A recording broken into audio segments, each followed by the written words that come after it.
Salut tout le monde, c'est Sergi pour cette troisième ou quatrième vidéo. Donc ça va être sur un tuto After Effects pour savoir comment faire du motion tracking 2D. Donc ça peut ressembler à ça. Voilà, donc je trouve que c'est assez sympa. Et donc il existe déjà des tutos, mais je trouve qu'il est assez mal expliqué et je sais qu'il y a des gens qui galèrent. Donc je vais faire un tuto à ma façon, si ça pourrait aider certains. Donc on ouvre After Effects. Et on prend sa cinématique ou ce qu'on veut. Ensuite, on va dans Effets. On sélectionne bien le texte. On va à la première image. Effets. On va ici et Camera Tracker. Donc oui, c'est un plugin qu'il faut, qui est payant. Je vous mettrai le lien dans la description. Putain, je bug. Pour avoir le logiciel gratuitement. Donc, quand vous avez le logiciel et votre cinématique, vous appuyez donc ici, Effets, et vous allez dans The Foundry et Camera Track. Ensuite, tous les réglages vont toucher à rien. Vous appuyez sur Track Features, et là donc ça va chercher toutes les petites clés qui bougent ou je sais pas quoi. Ça fait du motion tracking ou j'en ai rien à foutre. Donc ça va faire quoi? Ça va faire 2 minutes vu que ça a fait l'aller et le retour. Donc je vais mettre sur pause et puis on se retrouve juste après. Voilà, donc c'est terminé. Et donc quand vous avez appuyé sur Track Features et qu'il a pris en tête toutes les clés, on va cliquer ici sur Solve Camera. Donc là il va rechercher, voilà, ok. Voilà. Donc ensuite, on va normalement, il y aura une petite fenêtre avec un téléchargement. Moi, je sais pas pourquoi ça s'est pas affiché. Bref, on s'en fout. Ensuite, on crée la scène. Donc on appuie sur ce bouton. Il y a les deux scènes qui viennent. Donc ensuite, vous choisissez votre point où c'est que vous voulez que votre texte soit et reste en fait. Vous allez me comprendre après. Donc on clique une fois dessus sur le point qu'on veut. On appuie sur CTRL et on rappuie sur le point. Epic fail. On refait. Hop là, tac, tac. Voilà. J'étais pas resté appuyé sur CTRL. Donc ensuite on va dans Ground Plane et on fait Set Origin. Voilà, donc ça bug vachement. Je sais pas pourquoi mon ordi lag, ça fait chier. Donc ensuite on va créer un texte. Donc là, vous pouvez marquer Epic fail.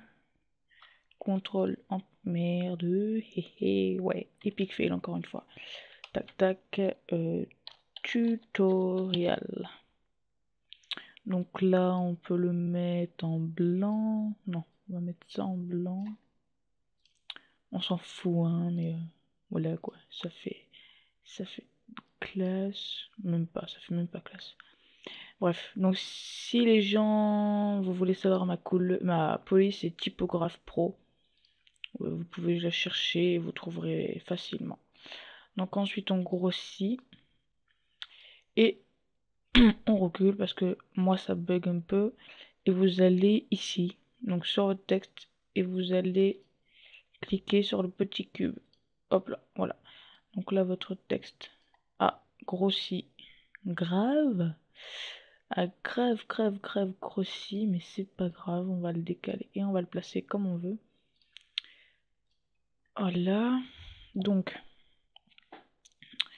moi je vous conseille de bien le placer par rapport aux objets qui l'entourent. Parce que par exemple si vous mettez votre texte sur le truc en noir, ça le fait pas trop quoi, ça fait pas trop réaliste.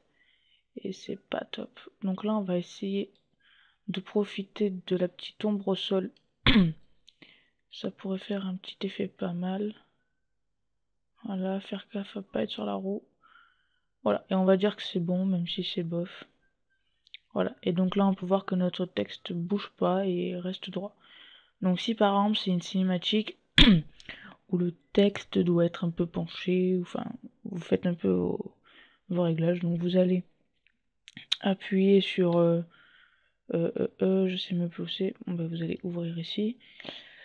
Texte non, transformer. Vous allez dans transformer et là vous pouvez changer par exemple la rotation X, donc vous pouvez mettre le texte par exemple comme ça. Bon là ça me sert un peu à rien, donc je vais le mettre à 0. Ensuite on peut le faire tourner autour de son axe de rotation. Ou il y a aussi la rotation Z. Bon celle-là, moi elle va me servir à rien non plus. Ça on va remettre à 0. Après il y a l'opacité, il y a l'orientation. Donc l'orientation c'est pareil que... Enfin c'est en fait c'est X, Y, Z regroupé en une seule barre quoi, je sais pas comment dire. Donc ensuite l'échelle, la position et les points d'ancrage pour que le texte bouge. Par exemple vous êtes là, vous mettez un c'est sur position. Par exemple là, tac, et le texte il vient là. Voilà. Donc ça va faire tac. Ouh, ouh, c'est fou. C'est fou comment s'éclate. Bref, donc voilà, c'était XRG pour vous apprendre à faire un petit motion tracking. Voilà, j'espère que ça vous aura aidé pour ceux qui galéraient avec les tutoriels, enfin les peu de tutoriels qu'on peut trouver sur YouTube. Voilà, donc sur ce, à la prochaine et ciao tout le monde.